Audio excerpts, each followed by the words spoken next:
Michael here from GRNDXAGENCY. We help independent musicians, producers, and record label owners attract, grow, and monetize their music careers using paid marketing. So, in today's video, what we're going to be doing is talking about the essential checklists that you should follow before you consider advertising your music out there. So, if you're an indie musician or producer that is at a point where you want to get more awareness for your music career and you're considering using paid advertising, you need to be watching this video right now. But before we jump into this video, if you haven't already subscribed to our channel and turned on the notification bell so that you get updated when we release any videos on our YouTube channel, make sure you do that.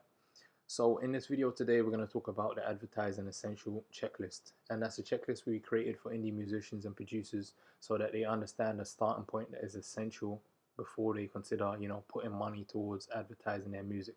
Without this checklist, it's going to cause you a lot of headache in regards to you feeling like advertising does not work for, marketing your music out there. You're going to make common mistakes that you definitely need to avoid.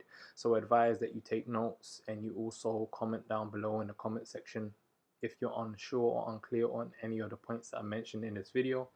There's also some points that are not mentioned on this checklist that need to be updated.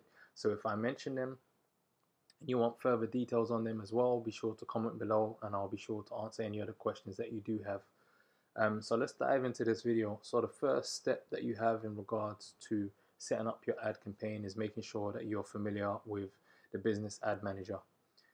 The reason why this is essential, as it says over here, it will help you set up and link websites and social media channels. So what you really want to do with this is go over to business.facebook.com. The reason why you want to do that is because, as you can see here, this is the ad manager, and you also are able to set up your own business account for Facebook. Facebook owns Instagram, so they have their own dedicated platform that allows you to advertise simultaneously across Facebook and Instagram. So this is one of the essential reasons why you need to go to the ad manager and get set up. If you want guidance with this, we also have our guide that helps you and explains in more detail why you need to get set up on the business ad manager. You'll see that in the description section. It's our free guide that teaches you how to set up your ad account. But that's the first step. You want to get set up on the ad manager instead of using Instagram to advertise your stuff, which is what at least 99% of indie musicians do presently, which is not the correct way to do it, and you're limiting, the amount of reach and ad campaign objectives and functionalities that you have by not using, the business ad manager. The second point that I'm going to address is your Instagram profile and getting that set up on the business manager. The reason why this is key is because the business manager is heavily linked to Facebook. Facebook owns Instagram, so they have a section on the business manager that allows you to link your Instagram profile. So what you want to do is set that up on your business manager as you're setting up your ad manager account. What that's going to enable you to do is have access to your Instagram profile, so that some of the data on there you're able to use in the future to create custom audiences, which you then can use for retargeting audiences as well. These are some of the essential things of why you need an ad manager in place.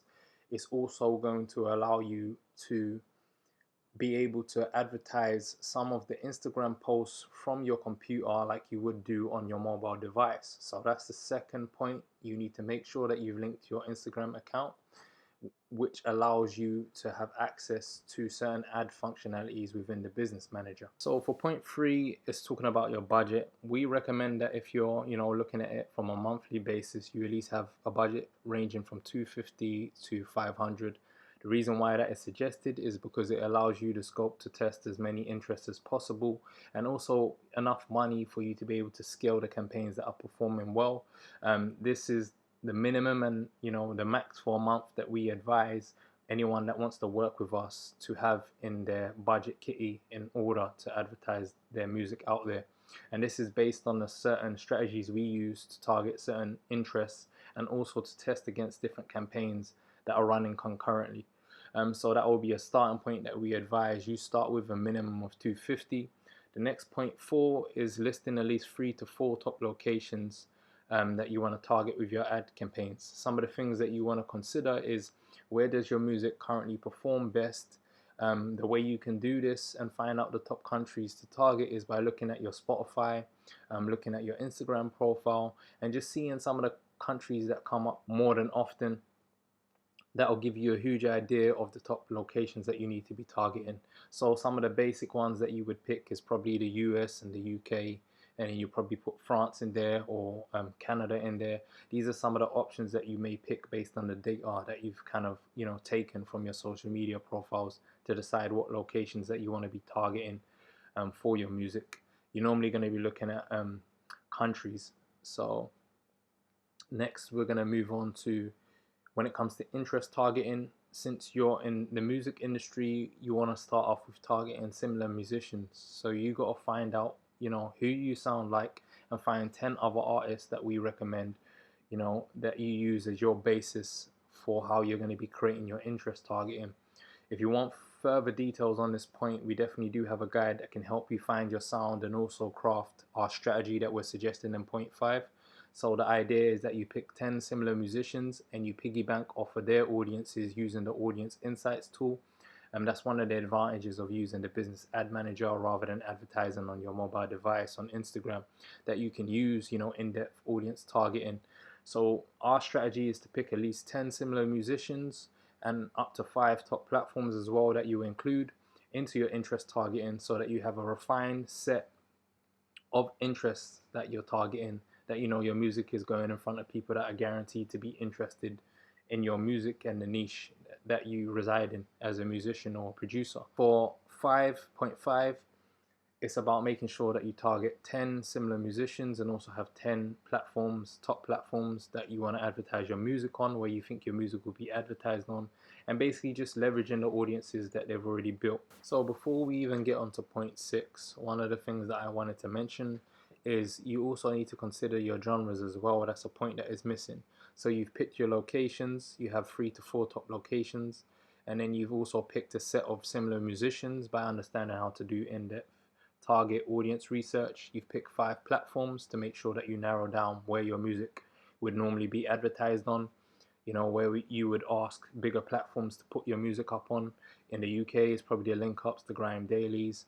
In the Mixtape Madness, these are platforms that you would put your music on. So you need to do research and find your ideal interest target base. But then next, you want to think of your genre. You want to understand, are you in pop music? Is it R&B? Is it hip hop? What category do you fall under? These are the type of things that you need to consider, the genre that you fit into, which is going to help make sure that your music gets in front of your desired audience even more by refining it by the genre also. So not only having, similar musicians or the platform that you want to put your music on, what genre do you fall under? So that will be like a step 5.5 that is not included in this essential guide. So when we're talking about point 6, which is having a creative videographer, the reason why this is key is because a large point of successful campaigns is to do with the videos that are out there. What sort of video are you going to be using? Is it going to be for the, Facebook story, Instagram story? What dimensions are you going to be using for the placements? Is it going on the Facebook newsfeed, the Instagram newsfeed? Where is this video going to be put on? If you have a creative videographer, what that's going to help you do is literally decide what platform you're going to be putting your ad campaigns on and ensure that your ad campaigns perform well. So when it comes to advertising your music out there, you get scored based on the quality of your video or the content you're putting in front of your desired audience that you're targeting.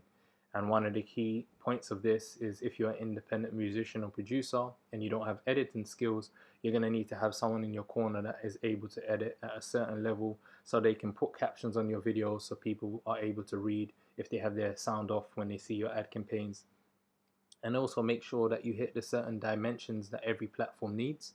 If you need support when it comes to ad dimensions, we also have a separate guide that teaches you all of the essential ad dimensions that indie musicians or producers should consider using when they're about to advertise. If that's not left in the comment section, be sure to comment below and let me know, and I'll get that to you as soon as possible. One of the next steps is subtitles. I mentioned it briefly, but the reason why you want subtitles on your videos is because most of the time people are scrolling online with their sound off. And if they don't have their sound on and you have your subtitles, it's a way of engaging your user that's seeing your ad campaign. And the whole aim of you advertising is so people take action. And having subtitles is one way that you can get people to take action and, literally engage them with your ad campaign. One of the platforms we recommend you use if you want to get subtitles in your videos is rev.com. It's very good for transcribing any of your videos so that you can turn them into subtitles and include them in the ad campaigns that you run. So the next point that I've got here is highly crucial. What I'm talking about is your organic social media strategy. I've mentioned this a few times on our Instagram page, but I'm coming over to YouTube right now to talk about this as well. What I mean by that is, if you're spending money to advertise your music, you want to make sure that you've also got an organic strategy running concurrently. So that means when people are, being exposed to your music through your ad campaign, when they go and do their digging and they go over to Instagram or any of the other social media platforms, they're able to see that your brand is consistent and you are consistent with your content. This could be by you dropping gifs, quotes, Q&As with your fans, going live on a consistent basis, just making sure that you flood your pages with relevant content that is related to the ad campaign that you're paying to push in front of new audiences. The reason why this makes sense is because you're hitting them on both ends. You're hitting them on the paid side and you're hitting them on the organic side, which is likely to build, more trust with your end user, which is the supporters that you want to support your music career. So your organic content strategy is something that is highly essential. The last point that I want to mention is making sure that you have a Facebook musician profile. That's point 8. You want to make sure that you have that so that the content that you're posting on your social media is then put on your Facebook page, and that's what you call cross-posting. So what happens is you don't have to spend time going over to Facebook and putting it on Instagram, or going to Instagram and putting it on Facebook, because you've linked your accounts properly. When you set up your business ad manager account, what's going to happen is you can also link your Instagram profile to your Facebook business manager, and once you've done that successfully, you can set up cross-posting, which means anytime you post on Instagram, it's also going to be posted onto Facebook. You can also do this within the Instagram app on your device, so that's something that you definitely want to have, because it just saves you a lot of time and means you're killing two birds with one stone when it comes to your content production. Some of the extra points that I have for essential checklist for when you're going to be advertising your music is making sure that you have your own website.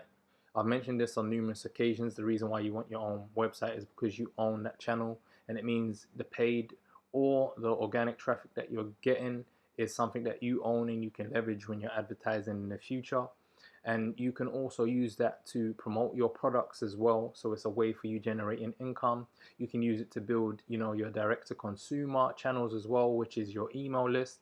These are all of the kind of advantages you have when you have your own website. It allows you not only to sell products, but to own your channel's traffic as well. And it also allows you to build your pillars of assets that I advise every indie musician and producer to start building, such as your email list, making sure that you own your data, and making sure that you're able to keep full ownership of the channels that you build, which is, a starting point when you have your own website. I mentioned this briefly, but having your email marketing system set up is key as well. For instance, you're building your direct to consumer channels, which means you're communicating with your users directly. And if you're building your email list, the reason why this is essential is because it allows you to build up your connection and trust with your supporters. So if you have any products that you're selling, you're able to email your list directly. If you have any discounts that you're dropping, you're able to email your list directly. And most importantly as well, you own that relationship.